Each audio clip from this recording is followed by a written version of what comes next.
Hello everyone, welcome to our afternoon center. As you remember, this morning we practiced sequencing the nonfiction text from Puppy to Guide Dog.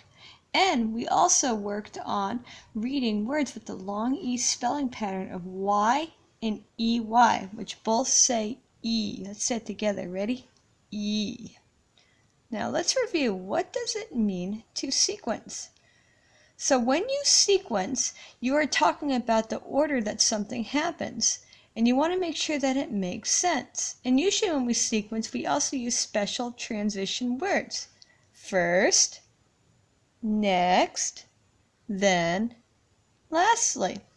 Let's take a look at this morning's example of a sequence. So you guys remember I talked about getting ready for school. First, I get dressed. Next, I eat breakfast. Then I brush my teeth. Lastly, I drive to work.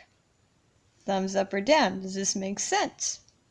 Yeah, the order of my events are correct because they make sense.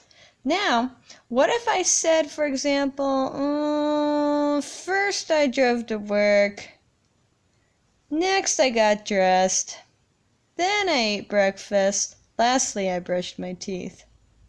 No, that doesn't really make sense, does it?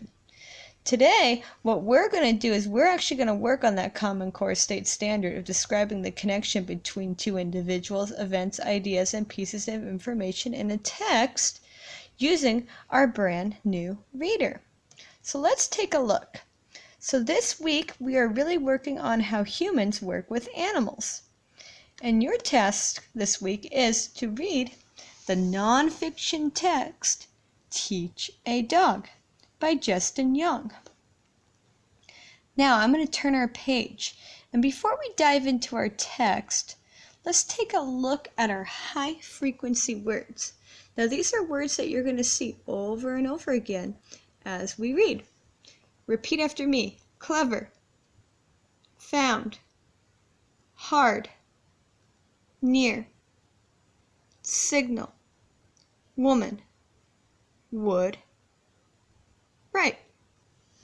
Okay, so now that we've gone over those high frequency words, we're going to focus today just on chapter 1, Can You Teach a Dog? And our job is to retell what happens first, next, then, and lastly in our sequence. So I'm going to begin by reading you chapter 1.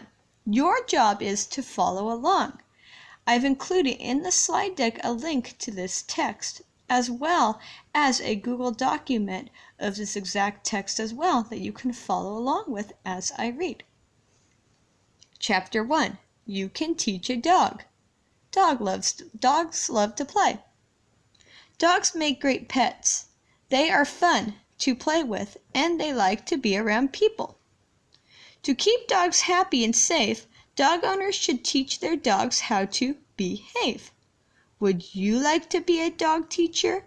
It can be hard work, but it's fun. How do you get a dog to follow your rules? Offer food treats. When the dog behaves, give it a small treat as a reward. Then praise the dog. Say, good dog. Pet the dog to show your love. The dog will love you back. So over here we see a picture, and what the author included was a caption. Let's say caption. Caption. A caption tells us a little bit more about what we're reading about, just to give us a better idea. So let's read this caption. If you're a good teacher, a dog will follow the rules. A little extra information. Let's keep going. So I'm going to turn my page to page 4, and I'm going to read our next caption. This dog is learning how to sit. Sit, stay, come. These are the key words you should teach a dog. Teach a dog to sit first. To start, push the dog's back end down, gently. In a strong voice say, sit. If the dog stands up, repeat sit, command. If the dog sits, give her a treat. The second command to teach is stay. Ask the dog to sit. Then put out your hand and say, stay. Next, walk a few steps away. If the dog stays, go back and give her a treat. But if she gets up, start again. After you teach the dog how to stay, train her to come to you. In a happy voice say, come. If the dog comes, give her a treat for being so clever. Last caption. This dog is learning to stay and come. Now let's go back to the beginning of our text. And here's what your job's going to be. So first, you're going to whisper read the text all the way from pages 2 to page 5 to yourself. Now we're doing this for 2 reasons. The first one is it's really good to practice that fluency, meaning you are reading in a smooth manner. Additionally, reading the text again helps refresh our memory of those key details or important words or pictures. Because your next step you're going to do, step 2, is you're going to read this chapter in a normal reading voice, meaning you're going to read pages 2 through 5 in a normal reading voice. After you're done reading that chapter, you have a challenge. You and someone who you're with are going to retell the chapter using our transition words, meaning you had to say first what happened, next, then, last, or I like to say lastly. So you're going to retell that chapter using those transition words. So whisper read aloud to self, retell the chapter using those transition words.